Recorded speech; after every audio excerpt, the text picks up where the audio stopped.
तो नमस्कार दोस्तों, एक बार फिर से ज़बरदस्त टक्कर के बाद आ गए हैं भोजपुरी के दो दबंग स्टार। जी हाँ दोस्तों, बता रहे कि अपने गाने को लेकर और अपने फिल्मों को लेकर काफ़ी चर्चित होने वाले हैं भोजपुरी का पावर स्टार पवन सिंह। और दूसरी ओर बात करें तो भोजपुरी की ट्रेंडिंग स्टार खेसारी लाल यादव।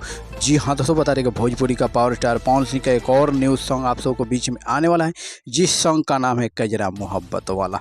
जी हाँ दोस्तों, लास्ट वीडियो तक बन रही है, सब कुछ जानकारी देंगे। वहीं दोस्तों दूसरी ओर बात करें तो भोजपुरी का पावर स्टार पवन सिंह का जो न्यूज़ सॉन्ग गाना है, उस सॉन्ग का नाम है कजरा मोहब्बत वाला। इस सॉन्ग को लिखे हैं आशुतोष तिवारी जी और म्यूजिक से सजाए हैं प्रियांशु सिंह। जी हाँ दोस्तों, वहीं बात करें भोजपुरी के पावर स्टार पवन सिंह के साथ फीमेल सुपरस्टार गायिका साथ दी हैं शिल्पी राज। जी हाँ दोस्तों, बता रहे काफ़ी लाजवाब होने वाला है सॉन्ग।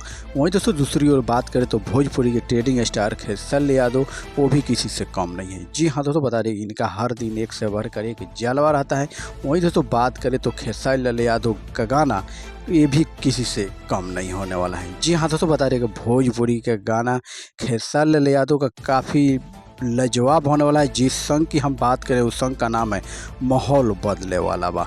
जी हाँ दोस्तों, एक बार फिर से सुनिए, माहौल बदले वाला बा, काफ़ी लाजवाब होने वाला है आप सबके बीच में ये सॉन्ग। तो वहीं दोस्तों दूसरी ओर बात करें तो भोजपुरी ट्रेंडिंग स्टार खेसारी लाल यादव के साथ डांसिंग का जलवा बिखरेगी रानी एक्टर है जी, जो काफ़ी लाजवाब तरीके से डांसिंग का दिखाती हैं। जी हाँ दोस्तों, बता रहे कि हर वीडियो में काफ़ी इनका डांस एक से बढ़कर एक होता है। वहीं दोस्तों दूसरी ओर बात करें भोजपुरी से किसी भी रिलेटेड अपडेट पाने के लिए हमारे चैनल से जुड़े रहिए। वीडियो अच्छा लगा तो दिल से लाइक, चैनल पर नए हैं तो चैनल को सब्सक्राइब करना नहीं भूलिएगा। तो फिर से मिलते हैं नेक्स्ट वीडियो में, तब तक के लिए जय हिंद।